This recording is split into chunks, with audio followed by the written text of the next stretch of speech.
গতকালকে যখন আমাদের ভিসি সাহেবের সঙ্গে মাসুদ সাহেব যখন কথা বলছিলেন, অনাকাঙ্ক্ষিতভাবে আমাদের ভেতর থেকে একজন বোতলটা নিক্ষেপ করে, কিন্তু আমরা মাহফুজ সাহেবের কাছ থেকে এর চেয়ে বেশি দায়িত্বশীল জায়গা আশা করেছিলাম, যেখানে তিনি আমাদের আশা আকাঙ্ক্ষার কথাগুলো বলবেন, সেটা না বলে তিনি রাগ দেখিয়ে চলে গেলেন।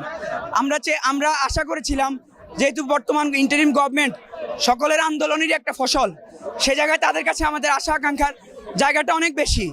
আমরা তার কাছ থেকে অনেক বেশি ধৈর্য এবং সহনশীলতা আশা করেছিলাম।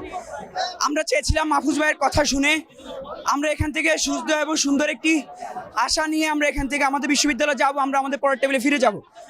সেই আশা আকাঙ্ক্ষার জায়গায় আমরা ব্যর্থ হয়েছি।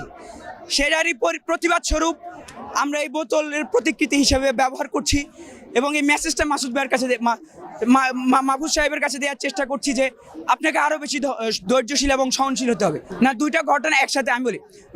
আমাদের উপর যে টিয়ার শিল নিক্ষেপ করা হয়েছে সেটা সম্পূর্ণই তাদের জায়গা থেকে একটি দায়িত্বশীল জায়গা ছিল না। আমরা আমাদের শান্তিপূর্ণ কর্মসূচি নিয়ে এখানে এসেছিলাম, আমাদের অবস্থান ছিল আমরা আমাদের দাবি দেওয়া জানাবো, এরপর আমরা আমাদের জায়গায় চলে যাব। কিন্তু তারা আমাদের উপর অতর্কিত যেভাবে সেই পূর্বে স্বৈরাচারের ন্যায় টিয়ার শেল এবং বুলেট নিক্ষেপ করেছিল, আমাদের শত সহস্র শিক্ষার্থী এখানে আহত হয়েছে, আমাদের অনেক বোনেদের রক্ত ঝরেছে, আমাদের শিক্ষকদের উপর তারা আক্রমণ করেছে। সেই জায়গা থেকে আমরা অনেক বেশি হতাশ হয়েছি। কিন্তু বোতলের যে বিষয়টা ছিল সেটা ছিল একটা শিক্ষার্থীর অতিরিক্ত আবেগের বহিঃপ্রকাশ ছিল।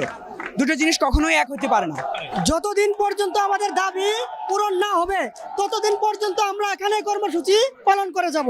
প্রথমে আমাদের ভিসি স্যার উনার সাথে ভালো ভদ্রমতো কথা বলছেন, কিন্তু আমাদের ভিসি স্যারের সাথে উনি বাজে ব্যবহার করছেন। আমরা বছর পর বছর আমরা বাইরে থাকতেছি, কিভাবে আমরা সার পোকা আমাদেরকে খেয়ে ফেলছে।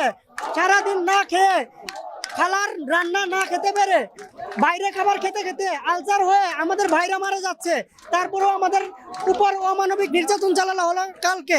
আবার সামান্য একটা ভুলের জন্য, এটার জন্য আমরা দুঃখ প্রকাশ করছি।